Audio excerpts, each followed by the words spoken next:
Madam sir. हाँ। आप जय मैडम। जय। मैडम सर, सैफ अली खान जी आए हैं, कह रहे हैं कि आपकी अम्मी भेजी है उनको आपसे मिलने के लिए। हाँ। सैफ जी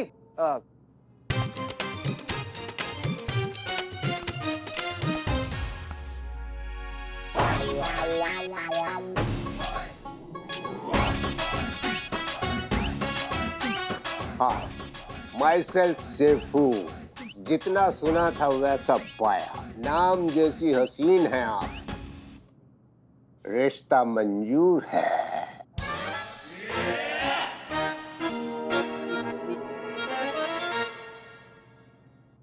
नॉट बैड। बैठ जाओ। बैठिए, टिकाइए टिकाइए। ये बाबा बिखर जाइएगा तुरंत। बैठिए सैफू बाबा, आराम से।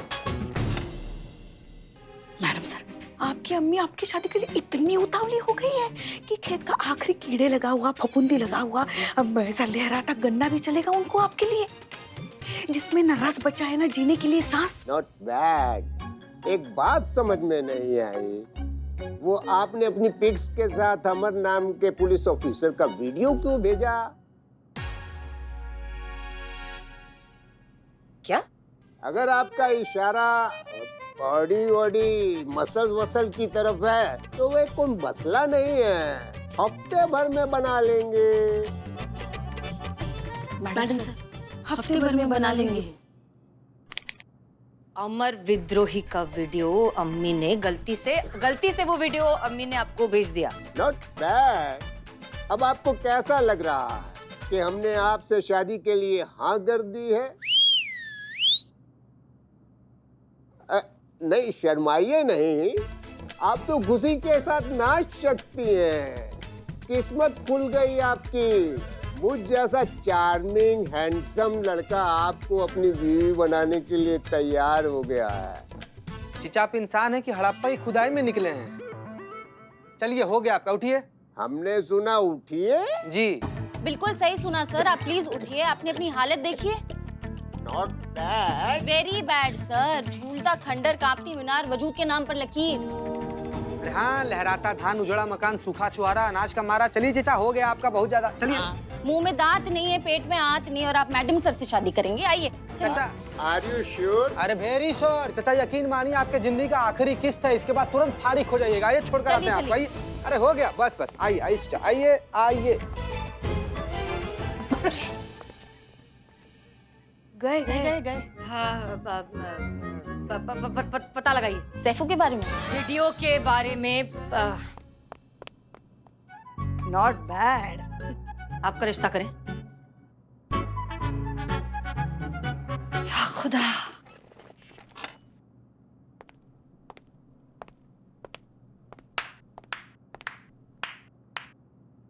शायद इसीलिए कहते हैं कवर देखकर किताब के कंटेंट का आइडिया नहीं लगाना चाहिए। आपके मामले में वही गलती कर बैठा मैं। हसीना जी, मिले हम जिन भी हालात में हो, आपसे मिलकर खुशी बहुत हुई थी। सोचा था कल को सिचुएशन जो भी होगी, आपसे थोड़ी सी डिसेंसी की उम्मीद तो मैं रख ही सकता हूँ, लेकिन नहीं। आपने जो ओछी हरकत करी है ना, मेरी पर्सनल चीजों को ऐसे वायरल करके, आपने पूरी तरह से रॉन्ग प्रूव कर दिया है मुझे अपने आप को लेके। देखिए मिस्टर अमर, तो मेरी पीठ पीछे किस नाम से चिढ़ाया जाता है मुझे? फट्टू, दब्बू या डायरेक्ट छोटू? ये गलती हमने नहीं की। कुछ गलतियों के एक्सक्यूज नहीं होते हसीना मलिक। तकलीफ होती है, और घाव देने से ज्यादा बेरहम घाव को कुरेदने वाले होते हैं। और जो आपने ये हरकत करी है ना, मुझे नहीं लगता कि मैं इसके बाद आपकी इज्जत कर पाऊंगा।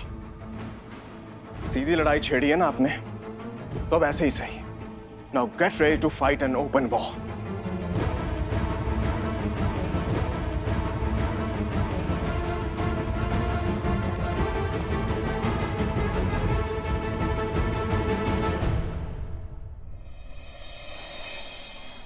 सब जीते। हाँ। खुशी का बात है। क्या हो गया? हमारा श्राप सच निकल गया क्या? क्या मतलब श्राप? हाँ, मतलब ये पगलेटे की तरह हरकतें कर रही हैं आप। क्या हुआ? हाँ। अरे कोई हरकत नहीं कर रहे हैं हम। पुष्पा जी, क्या बात कर रही हैं आप? और मम्मी पुष्पा जी, आपका श्राप मिसफायर हो गया है। हमें पता चला कि पूजा के पिताजी ने केस वापस दे दिया मैडम सर को। मगर धीरे धीरे हमारे दुश्मन अमर सर है ना, वो सुन लेंगे। अम्मा होंगे तो सुनेंगे ना। जूस सेंटर में हमारा वेट कर रहे हैं, हमें वहीं बुलाया, लेकिन हम खुशी के मारे हमसे रहा नहीं गया तो हम सबसे पहले यहाँ आ गए। नहीं मगर वो है ना वो उनके चेला चपाटे। तुम बोलोगे कुछ अमर जी को?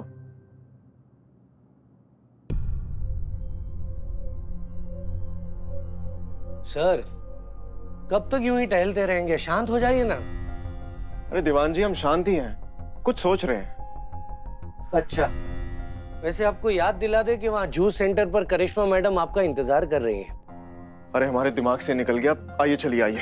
फिर से केस हमारे पास आ गया। सेलिब्रेशन तो बनता है।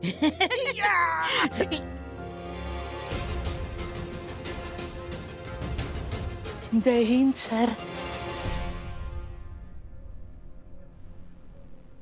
कोई मुझे बताएगा ये मुजरिम लॉकअप के बाहर क्या कर रहा है? ये मुजरिम नहीं है सर, ये बिल्ला है और ये यहीं थाने में ही रहता है। दीवान जी। Yes sir. क्या कहती है आपकी छानबीन? यही क्या इसने जानबूझ के अपनी गलत कंप्लेन लिखाई है ताकि ये जेल के अंदर घुस सके और मुफ्त की रोटियां तोड़ सके। हाँ तो देख के रहिए, इसे बाहर निकालिए इसे, और उस औरत को बुलाइए जिसने झूठी कंप्लेंट लिखाई थी। Okay sir. और उस औरत को लेके आई। दीवान जी। सॉरी। चलिए।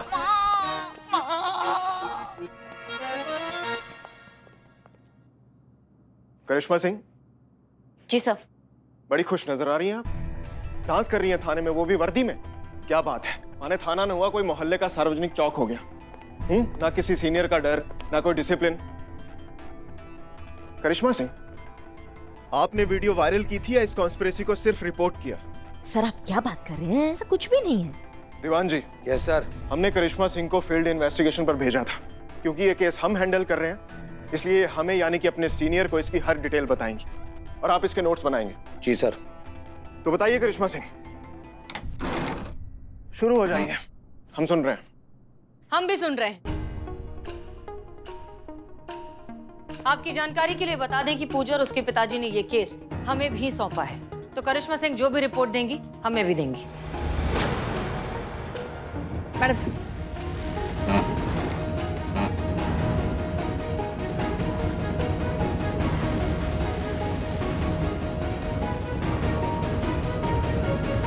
जी देखिए, ये मामला जितना सरल और सीधा सुनाई और दिखाई पड़ रहा है उतना सीधा और सरल है नहीं ना। मतलब पूजा का ये आरोप है कि रुक्मणी ने उसे मारने के इरादे से तीर चलाया था।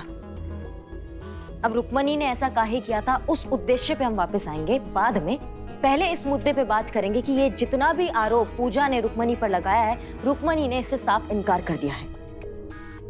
उसका ये कहना है कि वो ओलंपिक्स के फाइनल सिलेक्शन से ठीक 3 दिन पहले ऐसा कांड काहे करेगी। वो वर्षों से इसके लिए मेहनत कर रही है, उस मेहनत पे पानी कैसे कर देगी। और इस बात से मैडम सर और सर हम इस बात से सहमत है, उसके इस कथन से हम इत्तेफाक रखते हैं। आप कहना क्या चाहती हैं?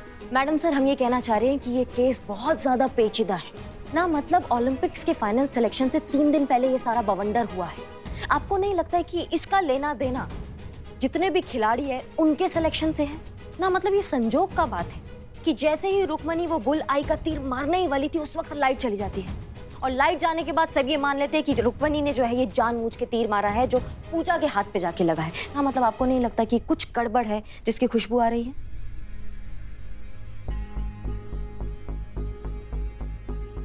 रुक्मणी जो है ना मैडम सर और सर, वो एक बहुत ही पिछड़े परिवार से यहाँ आई है और वो भी सिर्फ अपनी मेहनत के दम पर। अब जिसका कोई बैक नहीं होता, जिसका कोई सपोर्ट नहीं होता, वो लड़की अगर ये मेडल जीत जाए तो फिर उसके आसपास वाले लोग तो उसे जलेंगे ना। ये तो सभी जानते हैं। संतु हमने तुम्हें एक फुटेज फॉरवर्ड किया है, वो मैडम सर और सर को दिखाई।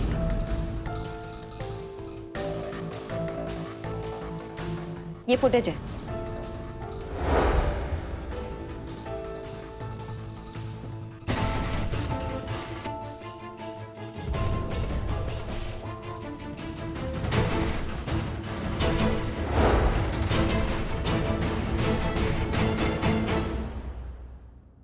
वेल डन एसआई करिश्मा सिंह, बहुत ही अच्छे से छानबीन किया आपने। इसका मतलब सच्चाई तक पहुंचने के लिए हमारे पास सिर्फ और सिर्फ 3 दिन है। 3 दिनों में हमें पता लगाना होगा कि रुक्मणी बेगुनाह है या नहीं। अगर है तो उसका सिलेक्शन होने से कोई नहीं रोक सकता। उसका हुनर पूरी दुनिया के सामने आना ही चाहिए। चीता चतुर्वेदी, पुष्पा जी और करिश्मा सिंह, आप हमारे साथ चलेंगे। चलिए। करिश्मा सिंह इस केस पर हमारे साथ रहेंगी। करिश्मा सिंह हमारे साथ जाएंगे, हम ऑर्डर दे चुके हैं। हम भी सीनियर हैं इसलिए ऑर्डर दे रहे हैं, ये कहीं नहीं जाएंगे। करिश्मा सिंह आप हमारे साथ चलेंगी, दैट्स एन ऑर्डर। करिश्मा सिंह आप कहीं नहीं जा रही, इट्स एन ऑर्डर। सर करिश्मा, हम क्या कह रहे हैं, छोटा मुंह और उससे भी छोटी बात, क्यों ना हम सिक्का उछाल कर इस बात का फैसला करें। चिताई तो आपके साथ, पटाई तो मैडम सर के साथ, नहीं तो अंटा मेरे बाप का। किसके बाप का? नहीं मतलब ऐसा मुहावरा है ना, चित भी मेरी, पट भी मेरी, अंटा मेरे बाप का। हमें मंजूर है। हाँ ठीक है, लीजिए पैसा लीजिए। हाँ, सिक्का हमारे पास नहीं है। देखिए sir,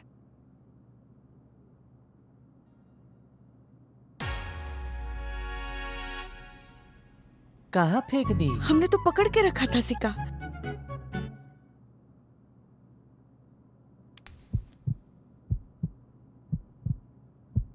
heads.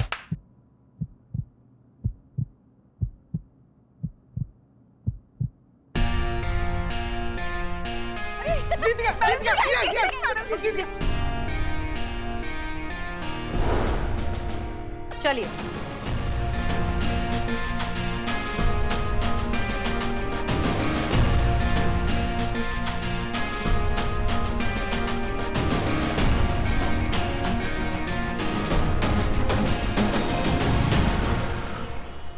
Rukmini please, please तुम रोना बंद करो पहले। जी पुष्पा जी, आप वहीं रहिए, हम आते हैं अभी, ठीक है?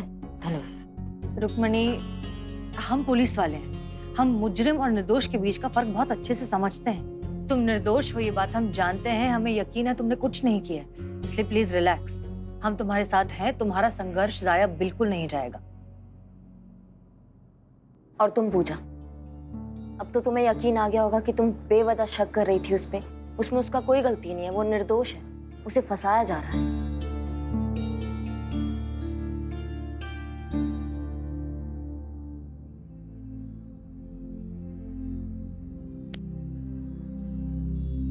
सॉरी यार, मैं कितनी बड़ी स्टूपिड हूँ जो मैंने तुम पर और अंकुर पर शक किया। अब सब कुछ जानने के बाद मुझे साफ साफ दिखाई दे रहा है कि हम दोनों ही किसी और कॉन्स्पिरेसी का शिकार हुई हैं।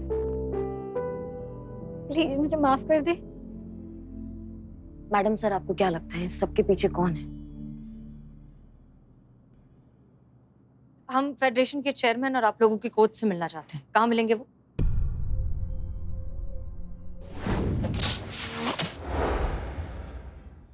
अगर लोगों का दावा सच है कि रुक्मणी का निशाना अचूक है दीवान जी, तो फिर वो उस टाइम भी नहीं चूका होगा जब तीर पूजा को लगा। इस बात के दो ही मतलब निकलते हैं दीवान जी।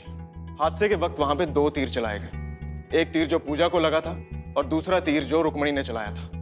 अब सवाल यह है दीवान जी कि जो तीर रुक्मणी ने चलाया वो कहाँ गया, क्योंकि सीसीटीवी की लाइट आने के बाद बुलाई में कोई भी तीर नजर नहीं आ रहा है। तो तीर गया तो गया कहाँ दीवान जी? बुलाई के आर पार चला गया क्या? लगता नहीं है सर, क्योंकि जब मैंने टारगेट बोर्ड को चेक किया तो पता लगा कि वो बहुत हार्ड मटेरियल का है। तो सर, तीर का उसके आर पार चले जाना मुश्किल है सर। दीवान जी, हमलावर को अंडर एस्टिमेट नहीं कर सकते हम लोग। एक सेकंड के लिए मान लेते हैं कि तीर बुलाई के आर पार चला गया होगा और उसे बिना होल की आई से रिप्लेस कर दिया होगा, लेकिन सवाल अब भी वही है कि उस बुल आई को रिप्लेस करने में और उस तीर को सारे लोगों की नजरों से बचाकर गायब कर देने का टाइम था क्या हमलावर के पास? चलिए दीवान जी, देखते हैं।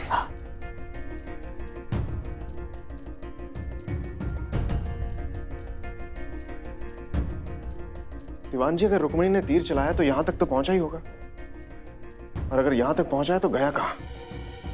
किसी ने तो देखा ही होगा। एक काम करिए, रुक्मणी को बुलाइए और टारगेट बोर्ड के बुलजाई में होल करवाइए। जी सर। चाहिए।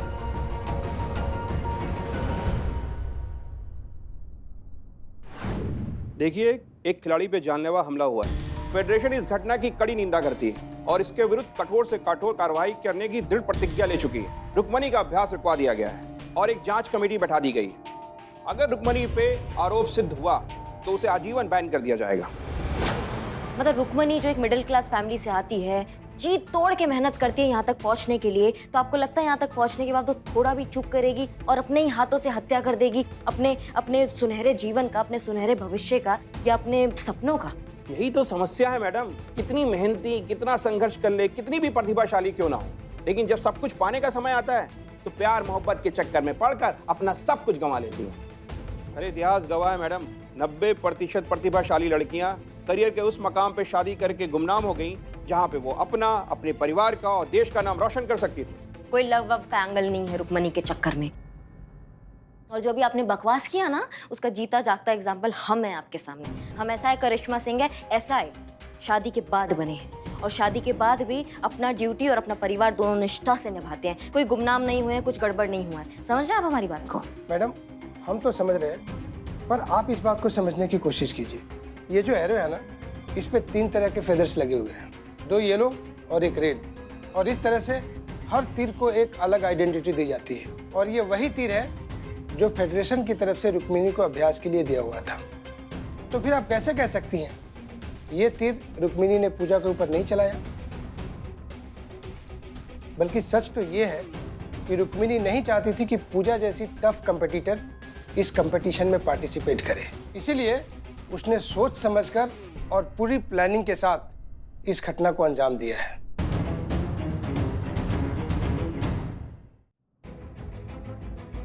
दीवान जी हट जाइए। ये लो। उस दिन यहीं खड़ी थी तुम? नहीं सर, थोड़ा वहां खड़ी थी। पोजीशन लो। ठीक उसी शिद्दत और कंसंट्रेशन के साथ तीर चलाना जैसे उस दिन चलाया था।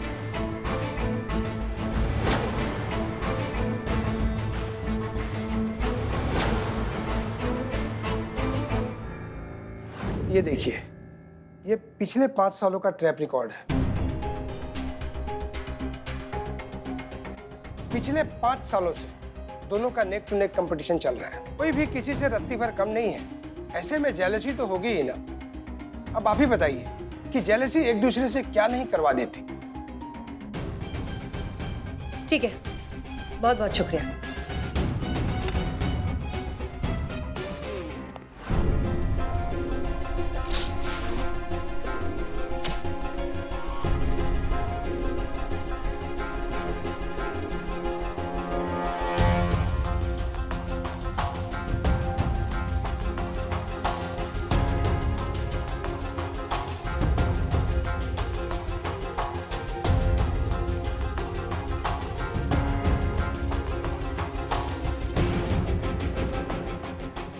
सर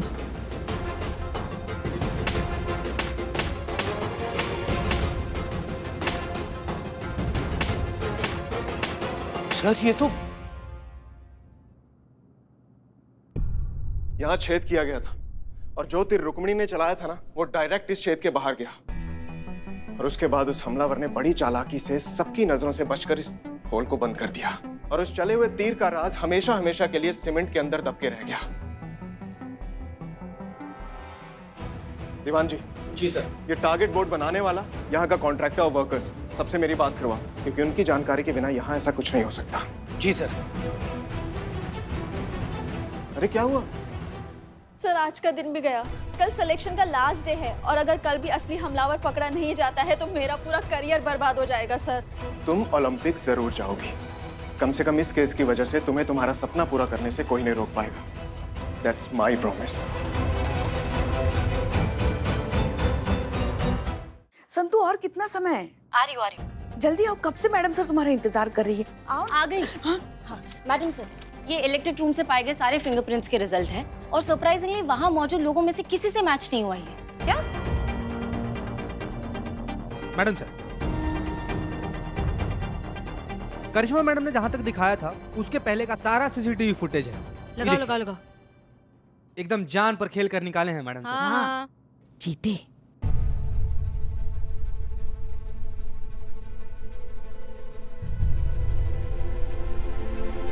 एक मिनट, थोड़ा पीछे जाकर।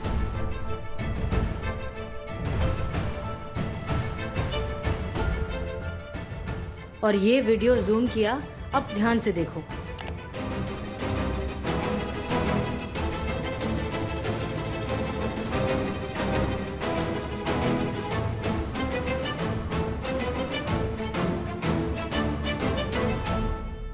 ये किसी ने गौर से देखा? नहीं मैडम सर, हमारे लिए बहुत दूर है ये। पूजा का कोच जानबूझकर पूजा की पोजीशन बार बार शिफ्ट कर रहा है।